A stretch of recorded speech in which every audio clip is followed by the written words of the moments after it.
আমেরিকার ক্ষমতাধর রাজনৈতিক ব্যক্তিত্ব ডোনাল্ড ট্রাম্পের মিডিয়া সাম্রাজ্যে নেমে এসেছে বিশাল আর্থিক ধস।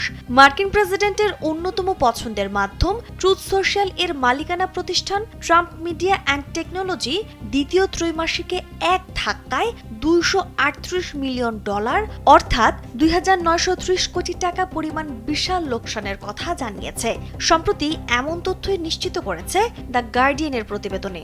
প্রশ্ন উঠেছে, কোটি কোটি ডলারের ক্যাশ আর বিটকয়েন থাকার পরেও কেন এমন বিপর্যয়?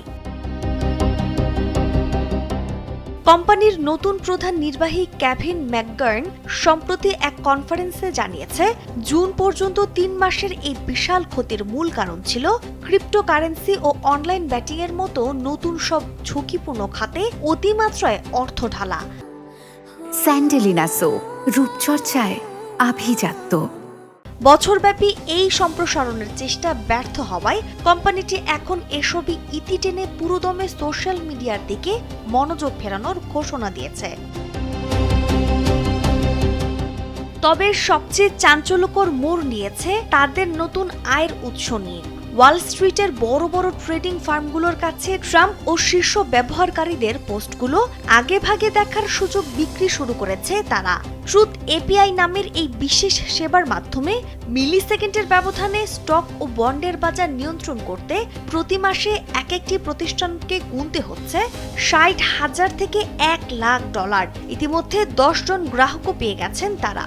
কিন্তু এখানেই শুরু হয়েছে বিতর্ক। ওয়াশিংটন ইউনিভার্সিটি স্কুল ল এর বিশেষজ্ঞ ক্যাথলিন ক্লার্ক একে ডোনাল্ড ট্রাম্পের ক্ষমতার নির্লজ্জ অপব্যবহার বলে তোপ করেছেন। তার মতে, প্রেসিডেন্ট হিসেবে নিজের ক্ষমতার সুযোগ নিয়ে দ্রুত বিশেষ তথ্য বিক্রি করা এক ধরনের দুর্নীতি।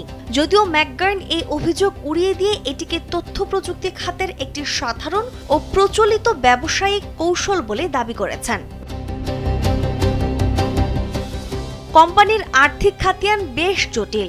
দ্বিতীয় ত্রৈমাসিকে কোম্পানিটির রাজস্ব আয় মাত্র $1.7 মিলিয়ন হলেও তাদের রূপান্তরযোগ্য নোট বাবদ $1 বিলিয়ন ঋণ রয়েছে।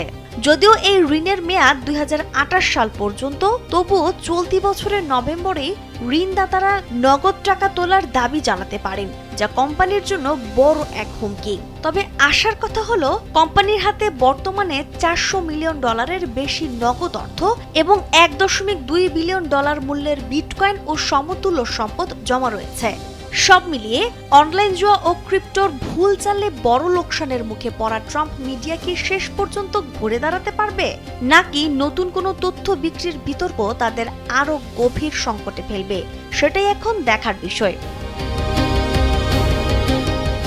নাজমুন নাহার, উসবা, কালবেলা।